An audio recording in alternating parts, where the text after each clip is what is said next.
মাহে রমজানের শুভেচ্ছা অভিনন্দন সংগ্রামী উপস্থিতি। আমি রমজান শুধু বললাম আর রমজানের যে গুরুত্ব এটা শেষ হয়ে গেল তা না, কারণ রমজান বলতে গেলে যে সমস্ত বিষয়গুলো রমজানের সঙ্গে জুড়ে রয়েছেন সে সমস্ত বিষয়গুলো ঠিকঠাক আপনি করতে পারছেন কিনা।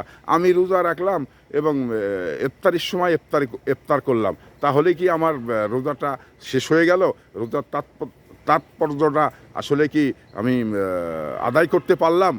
সেটা একটি বিষয়। তো সেই বিষয়গুলো খালি রোজা থেকেই আমি দায় সারার জন্যে মানে পানাহার থেকে বঞ্চিত থাকলাম, এবার আমার রোজা আল্লাহ পাক কবুল করবে, আমার তো মনে বলে যে না, এই ধরনের কিছু আল্লাহ পাক বলেননি এবং করবেনও না। কারণ আল্লাহ পাকের কাছে যেটা পছন্দনীয় সিয়াম হতে হবে, পছন্দনীয় নামাজ হতে হবে।